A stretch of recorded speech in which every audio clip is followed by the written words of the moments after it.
What's good, YouTube? It's your boy KNeutron. So apparently, there's been some huge leaks regarding Monster Hunter Wilds. And if you don't know, I'm finna let you know right now. I'm a huge Monster Hunter fan. I started playing Monster Hunter on the Nintendo DS. That was so long ago. So I definitely did play an original Monster Hunter, just to let you guys know.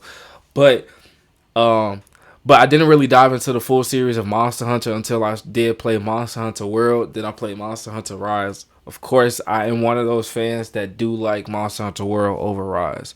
But let's check out this Monster Hunter Wilds leak news and let's see what they got in store for us.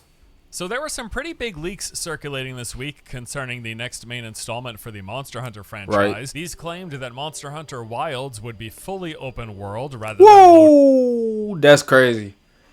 That's crazy.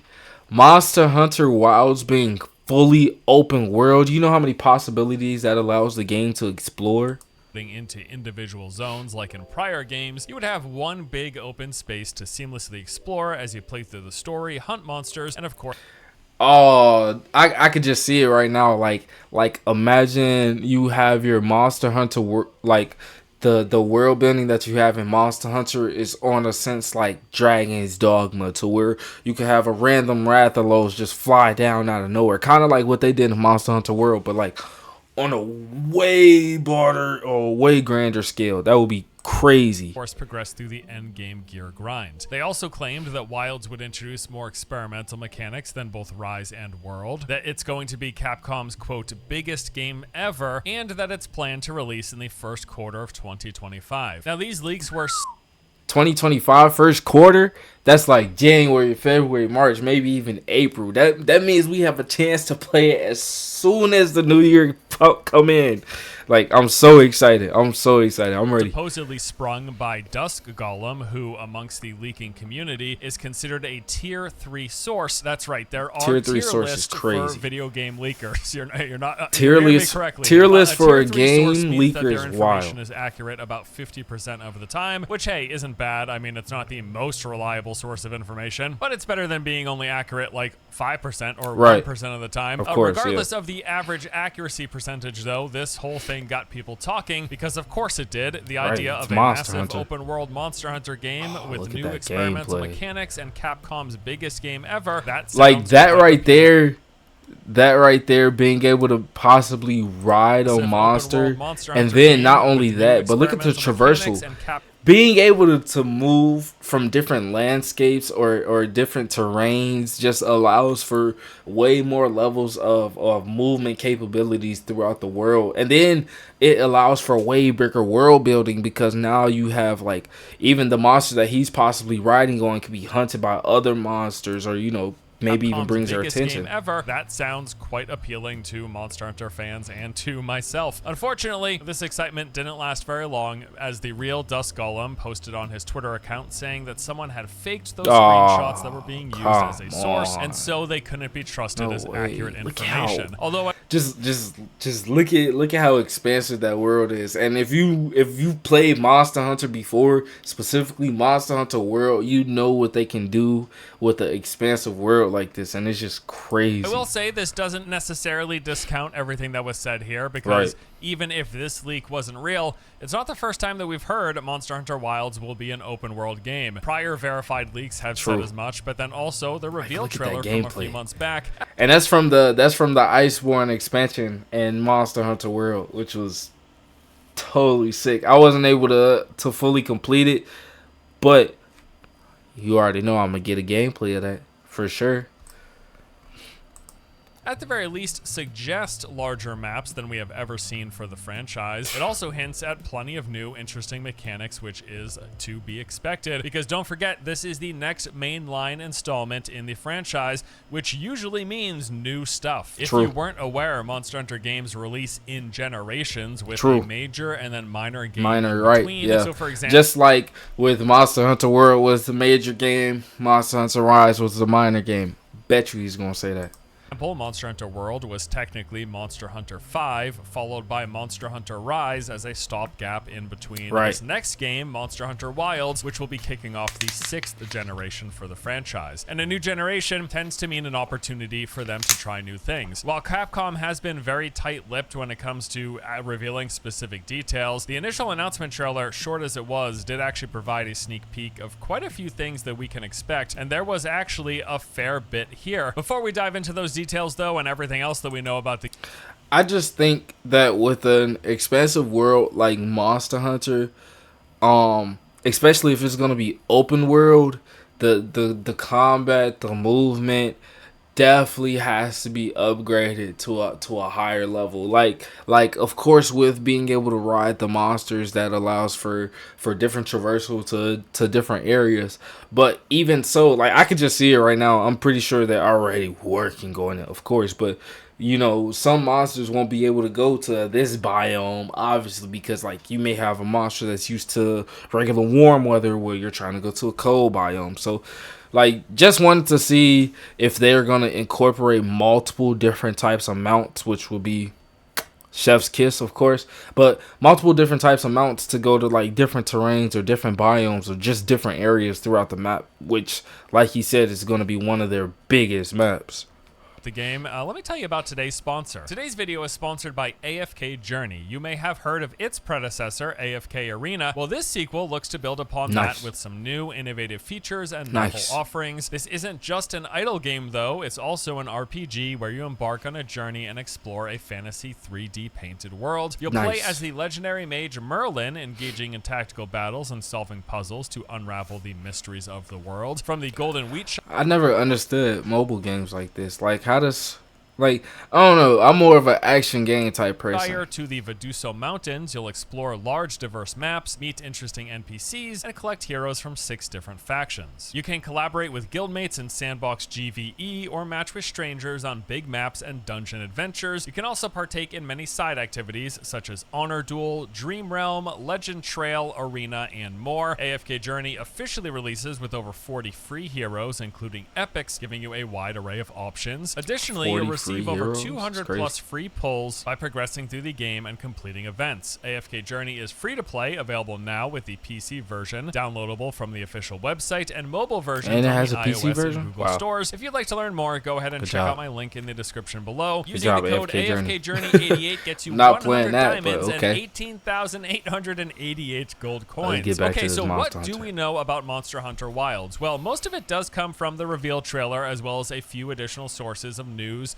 and some, yes, leaks, but this time verified, that we've picked up over the past couple of months. Now, since the original trailer was revealed, we've had internet sleuths going through and dissecting every single pixel on every single frame, and from this, a lot of information has been pulled. So for one, yes, if it's not a fully 100% completely open world with seamless zones, we do at the very least expect that Wilds is going to feature zones that are significantly larger in size than any of their prior games. We had with Monster Hunter World, I would say that I kind of like how they didn't expand it to where it was fully open world, just because like with a game like Monster Hunter, like to me with Monster Hunter World, you like how you had to hunt down the monster, or like you kind of had a fog of war over your map area, and you didn't really see the monster until you tracked it down, and it was truly like you were hunting down that monster.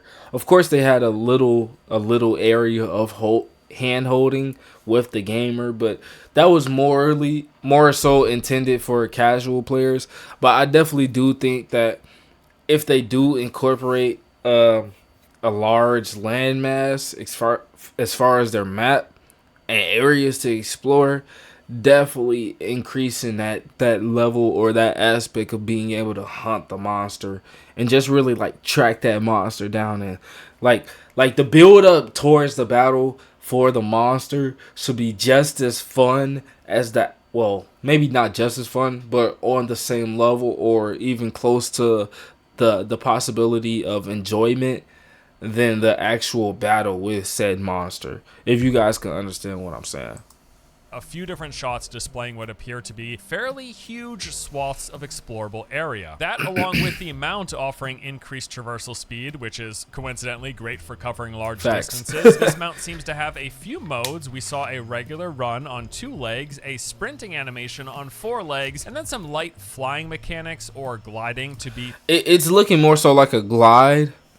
Looking like a glide from like higher areas. You already can tell that a lot of people are going to overuse that or try to jump from like the highest areas. You always see clips like that on YouTube, especially when Spider-Man first came out. Man, it was crazy. Specific. Also, speaking of the map size and the mount and how they might be related, well, at one point we see this mount hopping between rock formations launching off of these gemstone pads. Now, this pretty clearly appears to be a locked-in animation. No way, I'm dealing with an ad. No way. Get out of my face. Happening almost automatically. There's probably a trigger point at one position, and then you... I think if the traversal is based on the sense where like they are incorporated automatically as far as the movement ability or the traversal between different terrains, I do think that they should switch up as far as animations between mounts, because I mean, you may get tired of hitting certain terrains and all you see is the same animation of him just running back and forth. So maybe they might switch it up. Who knows? Who knows? But in the same sense, I may just be picky right now.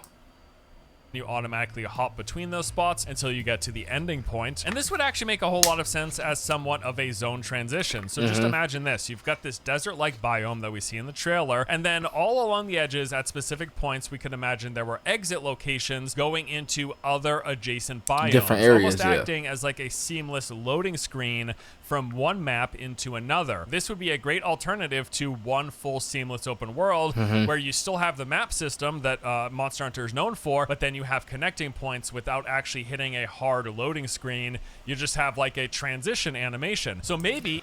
Yeah, and I think loading screens also take away from the gamer's own personal immersion in the game, just because if I'm trying to go to a new zone or if I'm immersed in the game, say for instance if I'm hunting down a monster and they just moved into a new zone, being able to transition to that new zone seamlessly would definitely make said player feel more into the game or feel more of a personal sense with the game, just in my full aspect. If you head north out of the desert and you take one of the exits, it will transition you into the mountain and snow map. Or if you headed east, you would go into the forest map. Or if you headed west, you could go into the coastal map. And then each of those maps might have similar exit points with seamless transitions into the other adjacent zones. I actually think rather than one big seamless open world, this idea of connected maps with transitions between them seems more likely and much more in line with what I would personally expect from a Monster Hunter game. Some other interesting notes here, specifically on the mount. We see that it looks to be carrying supplies, including what appears to be a fabric tent, which could possibly mean, and people are speculating, if the mounts have storage, that'll be a dub. That'll definitely be a dub. We'll be able to set up mobile camps while exploring, which again would make sense if the game is as large as theorized. We're out there. As well as mobile camps. They incorporated mobile camps with Dragon's Dogma 2, and I think that was personally pretty cool, how you can still rest while out traveling, and it also, like I said, it brings in that own personal immersion into the game. There riding on our mount, and then at either specific locations or just wherever we want, we can maybe set up a camp, and then this would allow us to cook food and get supplies and maybe even possibly swap weapons, because there is the idea of weapon swapping teased in the trailer too. We can see the player in the trailer is quite clearly carrying a greatsword on their back. However, on the side of the mount, we do see what appears to be a light bow gun inside of a holster. Now, if it's a possibility that you could possibly have the weapon, okay, there's two chances. There's two chances in it. It's either you can just have your mount hold your weapon and you have the chance to see what weapon you have in that mount's inventory, so you can swap between those two once you let that mount rest, in a sense, if you can connect what I'm saying here. Or you could just outright swap weapons. If you're able to go from great sword to light bowgun, oh my goodness. Oh my goodness. Capcom, you guys know what you're doing. Because it would be smart to incorporate it, especially after including the warfare class like they did with Dragon's Dogma 2. Hinting at the idea that we might possibly, while out on hunts, be able to swap from one weapon to another thanks to the mount carrying an alternative for us. There will likely be some restrictions here, but it does appear like weapon swapping from one class to another in the middle of a hunt would be something that we will be getting in Wilds, which is a pretty big addition to the franchise. Other things noted from the trailer is monster density. It seems like we will be getting an increased variety of this. In one shot, we can see upwards of 40 monsters with a mix of predator, prey, and endemic life. This number of monsters on display in one single. I definitely think incorporating more of minuscule mobs or just like he's saying, more mass of monsters makes the game more expansive as far as the world building, just because it makes it feel like you're inside of an actual biome, interacting with different animals and kind of like in a whole completely different world.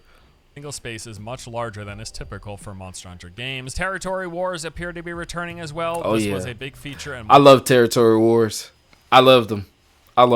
In Monster Hunter World, territory wars were absolutely amazing.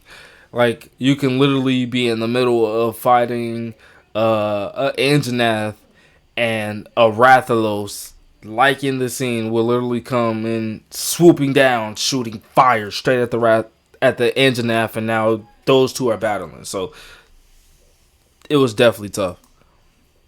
Monster Hunter World. In the trailer, we can see these large furry predators attacking the armadillo, or rather the pangolin-looking creatures here. We also see what looks to be dynamic weather patterns. So first, this dust cloud rolls in, engulfing the player, and then followed immediately by a lightning storm. And the storm appears to not just be visual in nature, but also impact the environment and monsters. So cool. We can see... If you see... you can see the lightning strike. Cloud rolls in, engulfing the player, and then followed immediately. This is also pretty cool how it has its own dynamic sense of weather system, especially like on a more grandiose scale with the world, kind of like Monster Hunter Worlds. Like almost every monster is way bigger. You're fighting everything on a gigantic basis. So it's really cool how they incorporated that weather system. By a lightning storm, and the storm appears to not just be visual in nature, but also impact the environment and monsters. See how the lightning strike the monster appears to that's so cool. And then there's also a brief clip of these pillars getting struck by lightning, and maybe that then also stores the lightning, and potentially players can make use of it either by forcing monsters to run into these lightning pillars once they're charged, or maybe you could charge your weapon on the lightning pillars. They could possibly drop stakes that you collect with the lightning in them. We did make a couple of notes for Hunter equipment. Now there's the obvious, they're carrying a weapon and they've got their armor, but then we also see a slinger like the one used in Monster Hunter World, and what appears to be a scout fly cage. The slinger, of course, used for hurling various projectiles at monsters, and then the scout fly cage is used for helping with navigation. I never really used the slinger in Monster Hunter World, just because I never really, I think it's more of a personal sense, just because I really never chose to understand how to really use the slinger in a more helpful way. Most of the time I got a big hammer and it's big bonk time. I don't care about no slinger. Navigation and tracking while on a hunt. So yeah, as I mentioned, it was a brief trailer, but there's quite a bit that you could pull from it, and this is like a compilation of all of the detailed information that like dedicated Monster Hunter fans have kind of gleaned while looking at the trailer 100 times over and over and over again. But it's not just kind of pulling things from the reveal trailer. There's been other sources of information. So for example, there was a brief interview with the game's producer where he revealed that the game will feature a new level of detailed creatures and ecosystems, and this pretty much confirms the idea that we're going to be having this diverse interactions between monsters and wildlife inside. Yeah, so definitely sounds like we're going to be getting more of monsters incorporating the wildlife and the biomes and their own personal environments. I definitely think it's going to be an upgrade from Monster Hunter World and Monster Hunter Rise. I'm so excited for sure.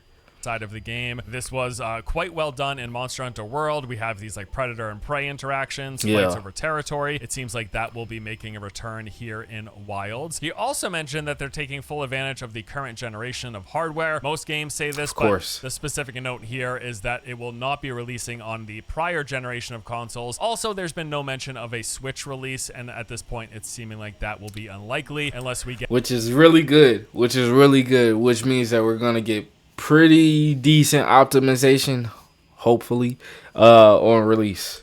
A Switch 2 or some big upgrade to Nintendo's hardware. And then we've also had some verified leaks. A few things have spilled out here and there over the past few months. Just the other week, in fact, we learned that Monster Hunter Wilds is being built on Capcom's RE engine and will take advantage of the expanded functionality that came when Capcom was developing Dragon's Dogma 2. Specifically, yes, we could point to the fact that Dragon's Dogma 2 is an open world game. It features these large, seamless maps.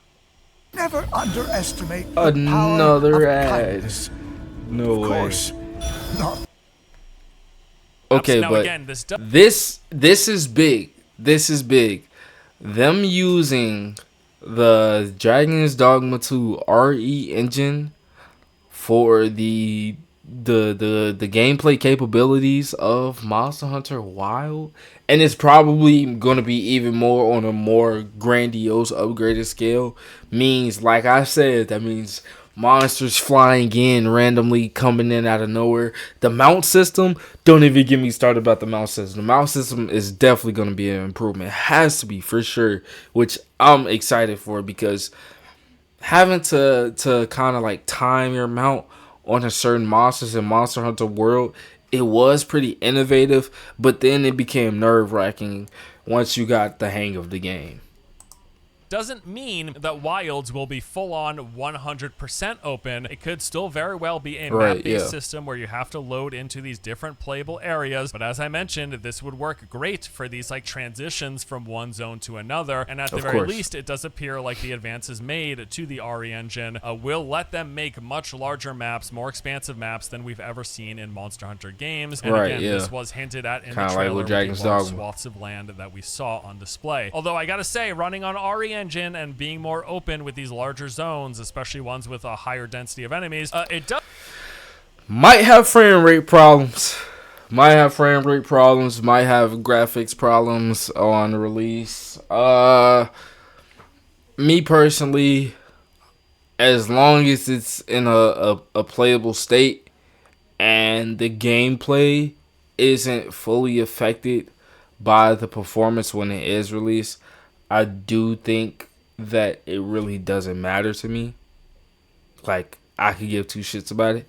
But I understand that a lot of other players do worry about graphics. So we're going to have to see how it comes out. Does raise a few concerns, because for as much as I enjoyed playing Dragon's Dogma 2, the game's performance wasn't particularly great. Playing through the game on my mid to high-end PC, I had regular performance issues. I've got a 3080 Ti and an i7 processor. I've got like 64 gigs of RAM or something, and I was constantly dealing with performance problems. And in the 8 or so hours that I spent playing the game on my PlayStation 5, even locking the game at 30 frames per second wasn't enough to prevent regular frame drops. So yes, RE Engine doesn't exactly have the best starting showcase when it comes to its ability to handle an open world game, especially on new gen games with large maps, especially ones with increased monster density, as seems to be the case here with Monster Hunter Wilds having apparently more density than we've seen in Monster Hunter games in the past. So you combine all of those things, the idea that this is going to be one of the biggest Monster Hunter games with either the biggest worlds or a completely open world with the increased monster density,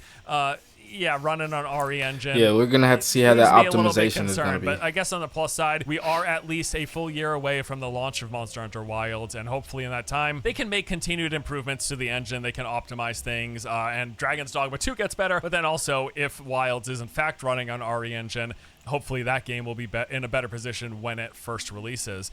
Something else that we know for sure is going to be in Monster Hunter Wilds is, of course, microtransactions, because yes, hot off of the back of Dragon's Dogma 2 is the discussion of Capcom releasing games with day one microtransactions. This has been the case for... Okay, so my thing is, if Monster Hunter Wilds is built up and if it is marketed and microtransactions are mentioned in that marketing ahead of time before release, then to me personally, it is okay. But if they do try to pull the same bullshit that they pull with Dragon Dogma 2 and release the game or market the game, give it trailers or give it reviews without anybody being able to review the microtransactions at all, then it's definitely going to be red flags on Capcom's sense as a business. For a while now, for better or worse, and it doesn't seem like it's changing anytime soon. Of course. I don't even know why I would say for better. It's just for worse. It's just for worse. It's microtransactions. Of course, it's for worse. Microtransactions, as like worthless, as unimportant, as unimpactful as they might be, they don't make the games better. Yeah. That is for sure. So yes, just like Monster Hunter World, just like Monster Hunter Rise, just like plenty of other Capcom games in recent memory, you should expect day one paid for content in Monster Hunter Wilds as well. I gotta say though, I am hopeful, really hopeful for this game. The microtransaction conversation aside, you know, Monster Hunter World was really successful. In fact, it was the most successful game in Capcom history. Yes, it sold was. over 25 million copies since it released in 2018. The game remains insanely popular, averaging a peak daily concurrent count of nearly 100,000 players on Steam alone. And Steam is not the only platform that people are playing Monster Hunter World on. It's really impressive. In fact, the most recent Monster Hunter game, Rise, which released a couple of years ago in 2022, that doesn't come even close to the beat out Monster Hunter World reached. The point of this being, with how successful World was, and with it being, well, I just think Monster Hunter World did so many things right. Of course it has a lot of, I wouldn't even say a lot, because it's hard to find a few wrongs in Monster Hunter World, but I will say Monster Hunter World did do a lot of things right. So with Monster Hunter Wilds supposedly trying to go for that aspect of World, combine a little bit of the new innovation as Rise, and try to go with their own new formula, I think it's gonna be really, really, really cool to see how they try to do it, you know, especially with the open world.